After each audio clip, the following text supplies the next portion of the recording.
إن الحمد لله نحمده ونستعينه ونستغفره ونعوذ بالله من شرور أنفسنا ومن سيئات أعمالنا من يهده الله فلا مضل له ومن يضلل فلا هادي له وأشهد أن لا إله إلا الله وحده لا شريك له وأشهد أن محمدا عبده ورسوله يا أيها الذين آمنوا اتقوا الله حق تقاته ولا تموتن إلا وأنتم مسلمون يا أيها الناس اتقوا ربكم الذي خلقكم من نفس واحدة وخلق منها زوجها وبث منهما رجالا كثيرا ونساء واتقوا الله الذي تساءلون به والأرحام إن الله كان عليكم رقيبا يا أيها الذين آمنوا اتقوا الله وقولوا قولا سديدا يصلح لكم أعمالكم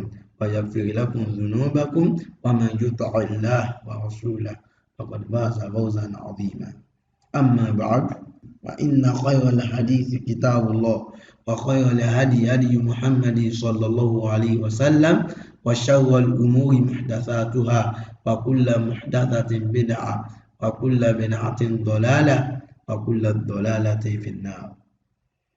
Assalamu alaikum wa rahmatullahi wa barakatuh. Àkí gbogbo mùsùlùmí ibikíbi tí ẹ bá ti ń gbọ́ wa. Gẹ́gẹ́ bí ẹ̀kọ́ èdè Lárúbáwá tí a ń ṣe àgbéyẹ̀wò rẹ̀, ibi tí a fẹ́ dé lónìí, ibẹ̀ náà ni ìpín ẹlẹ́ẹ̀kejì nínú fi'lul mithal al-ya'i. So kí a lọ mójútó bá ṣe ń bá a bọ̀. Inshallah waffaqana Allahu li kulli khair. So gẹ́gẹ́ bí àwọn tí ìwé bá ń bẹ lọ́wọ́ wa, gbogbo ẹ̀ náà ni à ń sọ owó ṣe wà nínú ìwé wa. Inshallah. Al-qismu ath-thani min al-fi'l al-mithali al-ya'i. Ìpín ẹlẹ́ẹ̀kejì nínú fi'l al-mithal al-ya'i huwa ma kanat 'aynuhu wa lamuhu harfan min hurufi al-halik. Ó ní tó já sí pé kí ni o, ainul fi'li àbí lamul fi'li yóò jẹ́ kan nínú àwọn aráàfí afọ̀nà fún pé. Mathalan lápèjúwe yafa'a, ọkùnrin kan tí ó sì ń bá yìí ó ti gòkè. Yana'a, so kí nǹkan pọ́n ó ti tú síwájú. So ẹ mọ̀ kò rọrùn ká sọ pé ọkùnrin pọ́n àbí nǹkan kan yà ní pé sá máa ń lò fún bí àwọn nǹkan èso yẹn. Yana'a Allah náà lò ní Qur'an. Allah lò ní Qur'an nígbà tó ń ròyìn pé olùdá àwọn èso wọ̀nyí. So ti yé sí àgbà kan kò ní dùn, ìgbà kan yóò wá padà yana'a, yóò padà pọ́n tí ó dùn. So yahata ní pé kí nǹkan kó máa ń ohun tí ó dà. So bad odor. So yà ní pé ohun òbu. Nǹkan tó ń pè ní yahata nìyẹn. So tá bá fẹ́ lò ń bẹ́, òun náà ni pé ẹ rí i pé fi'lul mithal al-ya'i ni. Ẹ sì wò ó, ìkan nínú ainul fi'li àti lamul fi'li, ìkan nínú àwọn méjèèjì jẹ́ harfun min hurufil halik. So ó jẹ́ harfun min hurufil halik. So nǹkan tó wà ń bẹ́ nìyẹn. Wa ma ashbaha dhalik. Wa huwa maftuhul 'ayni fil madi. So ainul fi'li ló gba fatiha ní madi wal mudari àti ní mudari náà. Wa huwa min babi fa'ala yaf'alu. So ó sì wà ní ojúbọ̀nà fa'ala yaf'alu. Wala tuhsafu fa'uhu fil mudari. Fa'ul fi'li rẹ̀ a ní máa parí ní mudari. So gbogbo ya yìí a ní pa fa'ul fi'li rẹ̀ a ní parí rárá. So àwọn tá a bá dé iwájú, so a tó máa fi àwọn báàbù díẹ̀díẹ̀ kù. Inshallah. A kàn fẹ́ fẹ́ lójú pọ̀ kó má bàa tóbi jù torí ẹ̀kọ́ èdè Lárúbáwá náà dàbí àwọn ẹ̀kọ́ tó kù ní. Díẹ̀ ni yóò máa mọ̀lé tí ó fi di odidi. Inshallah. So ní báyìí ẹ jẹ́ ká lọ sí ojú pátákó láti lọ kọ́ ẹ̀kọ́ tuntun. Now, so a ní láti pa àwọn eléyìí rẹ̀ fi ráyè kọ́ ẹ̀kọ́ mìíràn.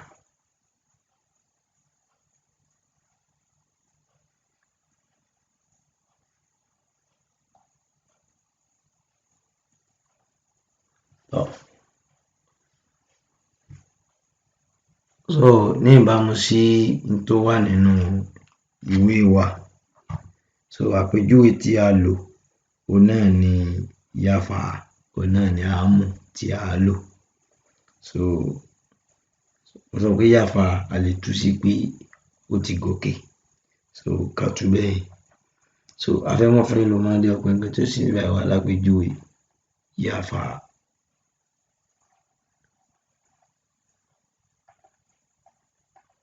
Àti mọ̀dé ọkùnrin kan tó sì ń bá yìí ó ti gòkè. So a fẹ́ mọ̀ fún ìlú mọ́dé àwọn ọkùnrin méjì tí wọ́n ti ń bá wa. Iṣẹ́ méjì la ṣe, iṣẹ́ alákọ̀ọ́kọ́ a lọ fún ìlú mọ́dé ọkùnrin tó sì ń bá wa. Iṣẹ́ ẹlẹ́ẹ̀kejì a lọ sínú al-adawatu allati tazidu fil af'al al-madiyya tó ń tọ́ka sí ènìyàn méjì náà ní àlìfù. Tàbá dàpọ̀ yóò wá di yafa, àwọn méjì ti gun òkè lọ. So a fẹ́ mọ̀ fún ìlú mọ́dé àwọn ọkùnrin tó pọ̀ tí wọ́n sì ń bá wa. Iṣẹ́ méjì la ṣe. Iṣẹ́ alákọ̀ọ́kọ́ a lọ mú fún ìlú mọ́dé ọkùnrin tó sì ń bá wa àti mọ̀dé. Iṣẹ́ ẹlẹ́ẹ̀kejì a lọ sínú al-adawatu allati tazidu fil af'al al-mudari'iyya fil af'al al-madiyya tó ń tọ́ka sí àwọn ọkùnrin tó pọ̀ wọ́wọ́ alif àti mọ̀dé. Wọ́n alif yẹn tó máa ṣe ní dómà. Àwọn tó bá dé bá dé fún dómà tó bá dàpọ̀ yá di yafa'u. So obìnrin kan iṣẹ́ méjì la ṣe. Iṣẹ́ ẹlẹ́ẹ̀kejì ta tó bá dàpọ̀ yafa'at. So obìnrin kan tí ó sì ń bá yìí ó ti gòkè.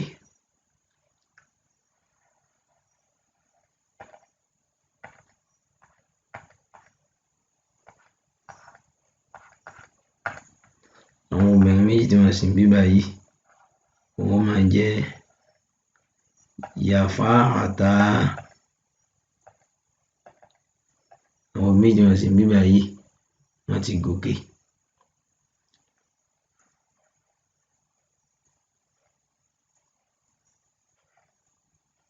Yafa iṣẹ́ ẹlẹ́ẹ̀kejì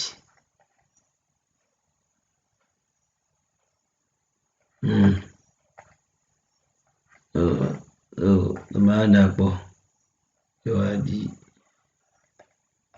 yafa'na. Yafa'na àwọn obìnrin tí wọ́n pọ̀ tí wọ́n sì ń bá yìí wọ́n ti gòkè.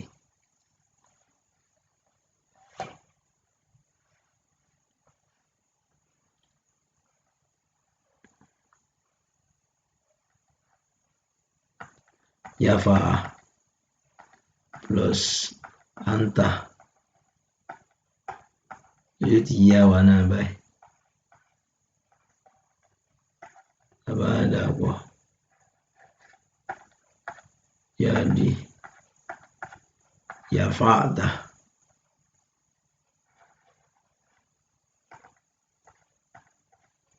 Yafa plus antuma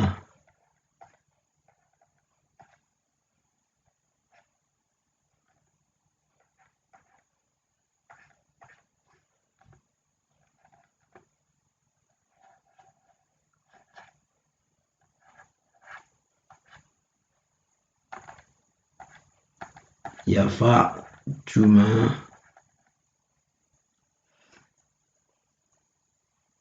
Àwọn ọkùnrin méjì tí a dojúkọ yìí wọ́n ti gòkè.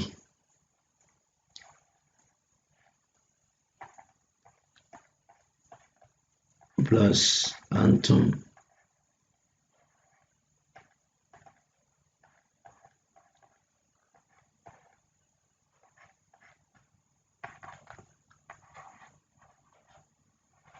Yafa'tum àwọn ọkùnrin tí wọ́n pọ̀ tí a dojúkọ yìí ẹ ti gòkè.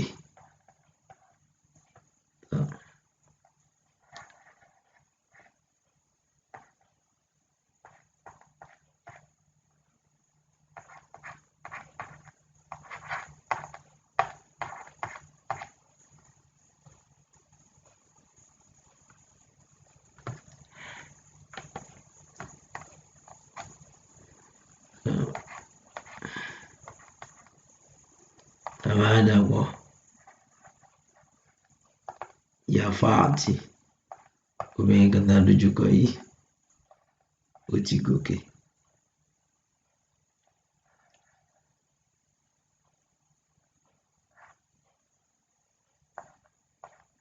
Yafa plus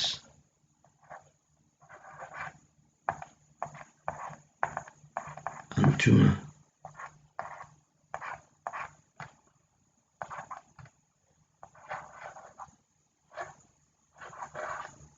yafa'tuma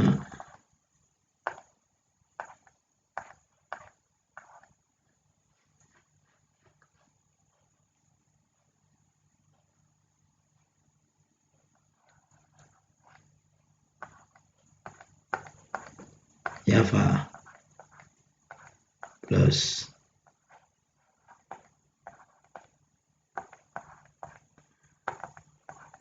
antuna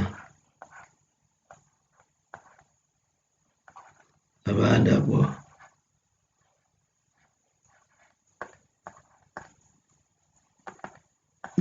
yafa'tuna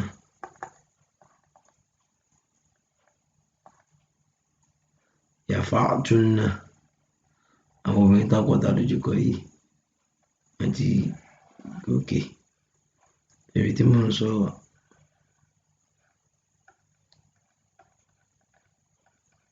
ọ̀sánà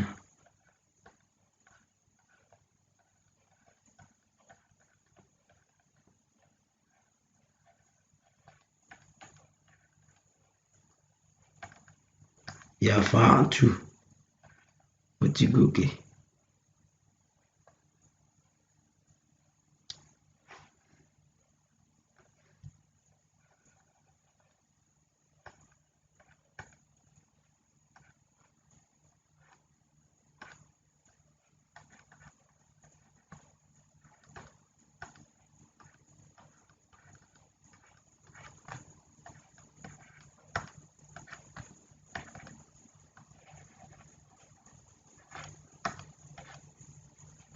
Yafa'na àwọn tá a pọ̀ tá a sọ̀rọ̀ àti gòkè.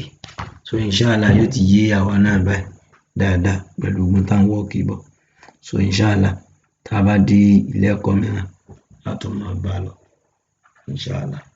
So subhanaka Allahumma bihamdik ashhadu an la ilaha illa ant astaghfiruka wa atubu ilayk. Assalamu alaikum wa rahmatullahi wa barakatuh.